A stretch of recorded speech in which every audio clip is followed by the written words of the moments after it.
Hey everybody, welcome to another episode of Guys with Cigars. I'm going to call this episode 1.5 because my first one was no video, but people requested that I do it on video, so here we are. As I promised, I'm smoking the cane Habano Nicaragua. Well, I'm going to, but I don't really, like I said, this isn't really a cigar review.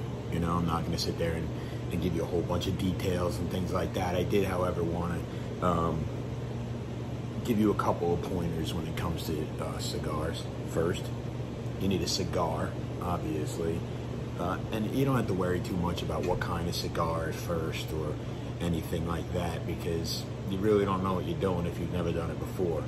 This one's Habano. You can tell by the wrapper, it's kind of like a stick, like a piece of wood, that type of color.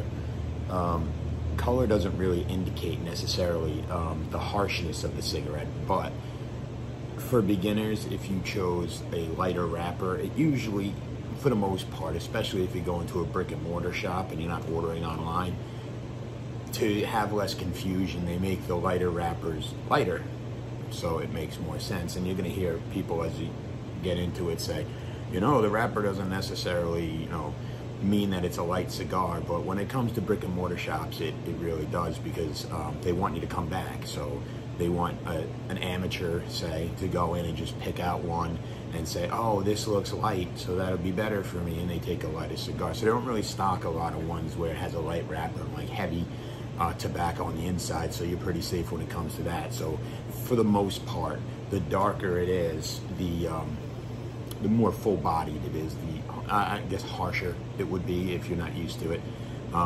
You can go to a Maduro, which is like even darker than that, or they even have ones darker.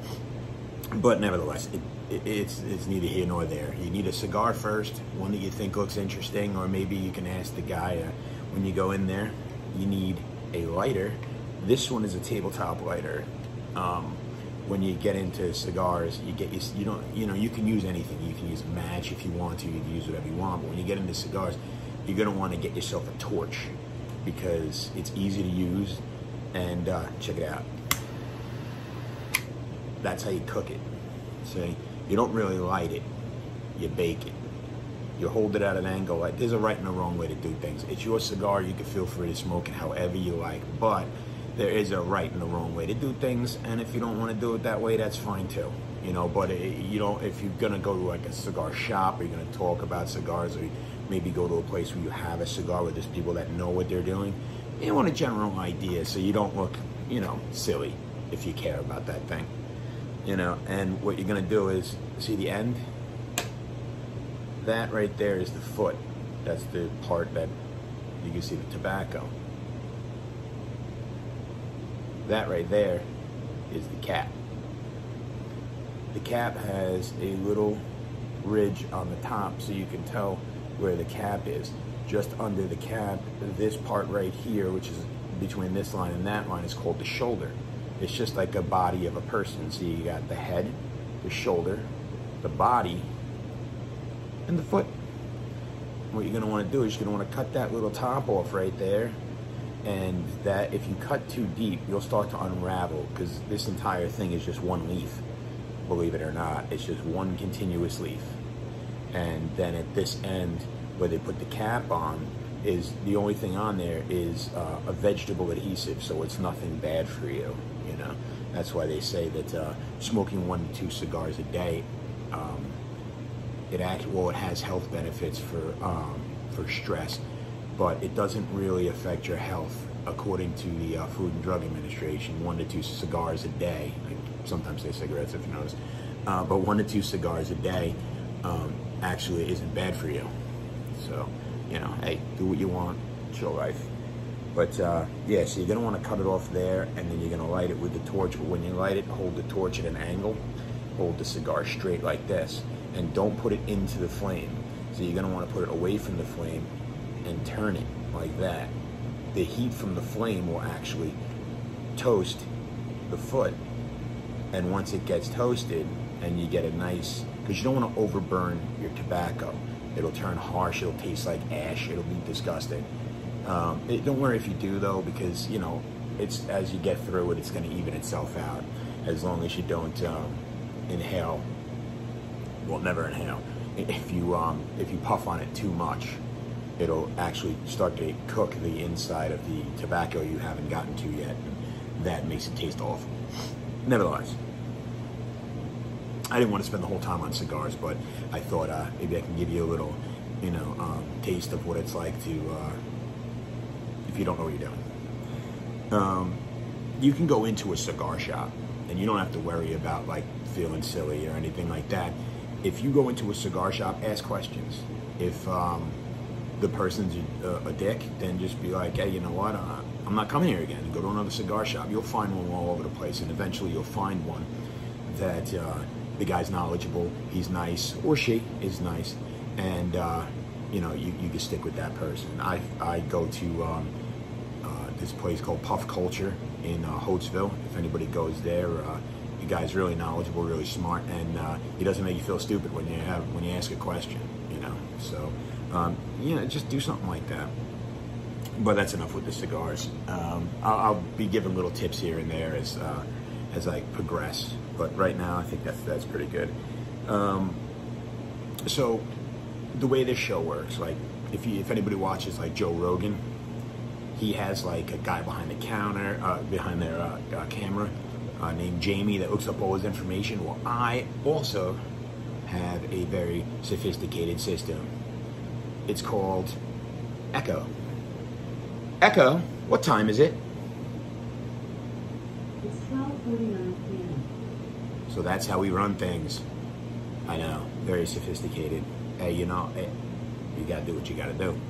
So you don't worry, everything's fact checked around here. I was watching a commercial for an upcoming thing on Netflix. It was Netflix about Action Park. I don't know if you guys ever remember Action Park. It was like the craziest amusement park in the history of amusement parks. It wasn't, like if you go to like Disney or you go to like Great Adventure or something like that, they have rules, regulations, they have seatbelts, things like that, so people don't get hurt. Action Park was nothing like that. Action Park was basically like, oh, we've created a concrete water slide with barely any water. Let me throw you down it. It was things like that. You'd go to the top of like this giant hill, and they'd be like, they push you off and go, aim for the beanbag chair. So you can see that they actually call the documentary Class Action Park because of all the class action lawsuits from all the people that have died from going to Action Park. I think they eventually did close it down and change the name or something, and I'm sure they have regulations now, but I'm telling you, man, it was like a Wild West back in the 1980s. So if you get a chance to watch it, I'm going to watch it myself, and I'll tell you what I think, but yeah, it's crazy. There's a lot, I don't usually do a lot of politics because, people get upset and blah, blah, blah, blah, blah. But I'll give you some advice.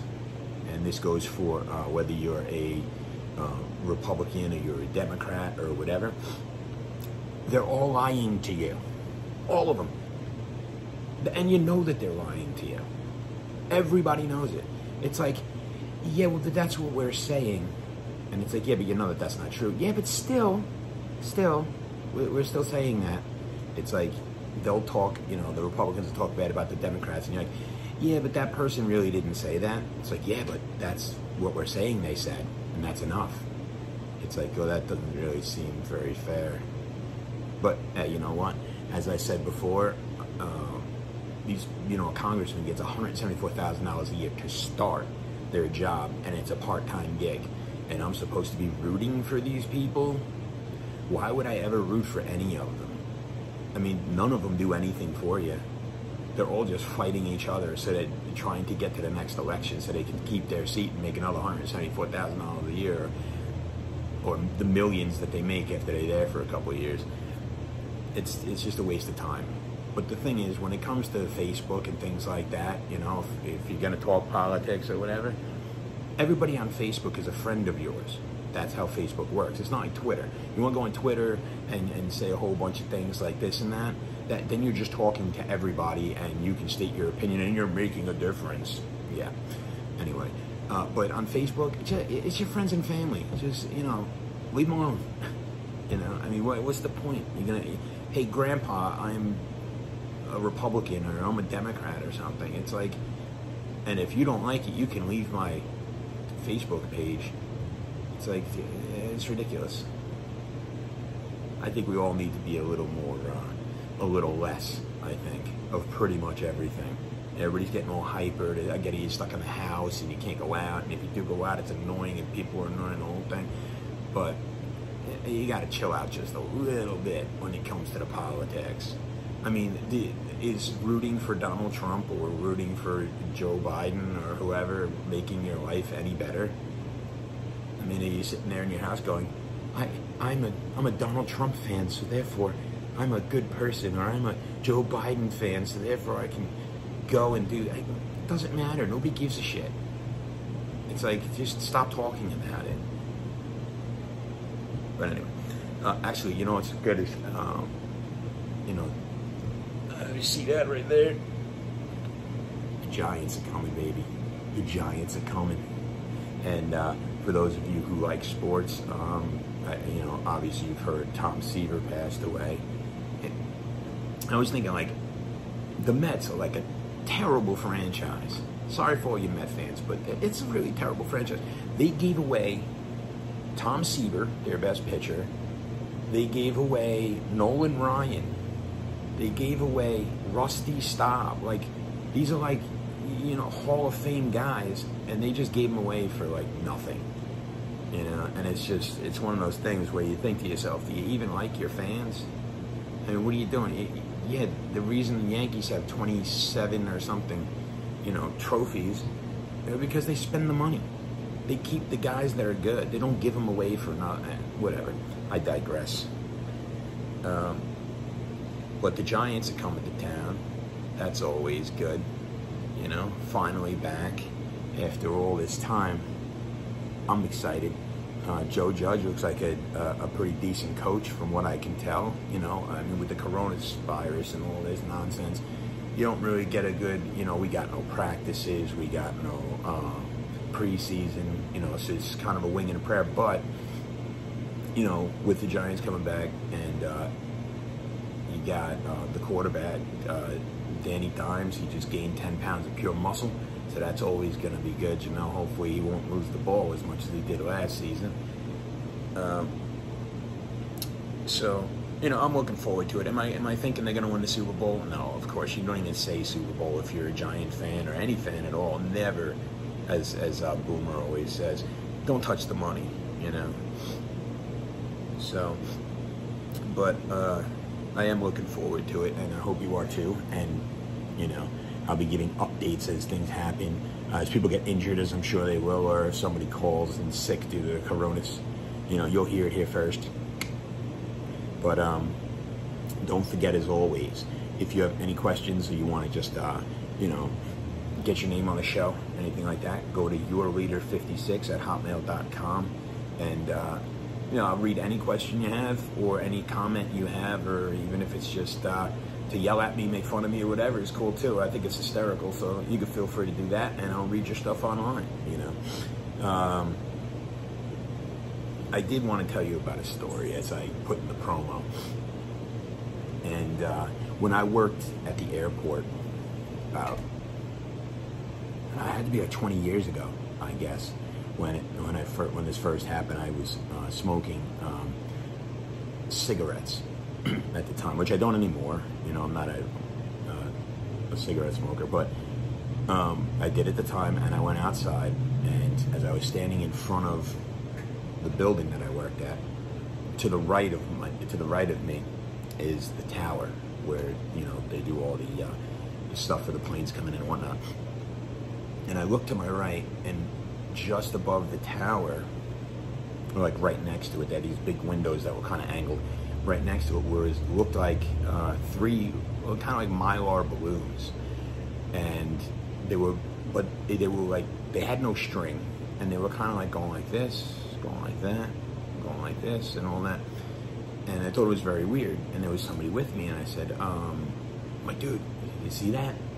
And he's like, oh yeah, what the hell is that? And I'm like, I have no idea.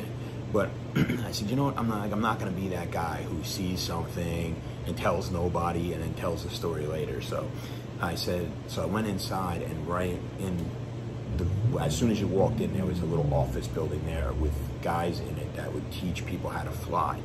And I went to one of the pilots, and I'm like, nah, he knew me, you know, and he thought I was playing around or something, because sometimes I like to joke around, you know. But I said, yo, you gotta come outside, man, you gotta see this. And he's like, no, forget it. So I finally convinced the guy to come outside. He's a professional pilot. And I said, look at that. And he's like, the hell is that? I said, exactly. I'm like, it's been moving like this and that, and just in that one spot. And he goes in and he gets all of the rest of the pilots that are there. They all came outside, all the ones that were there.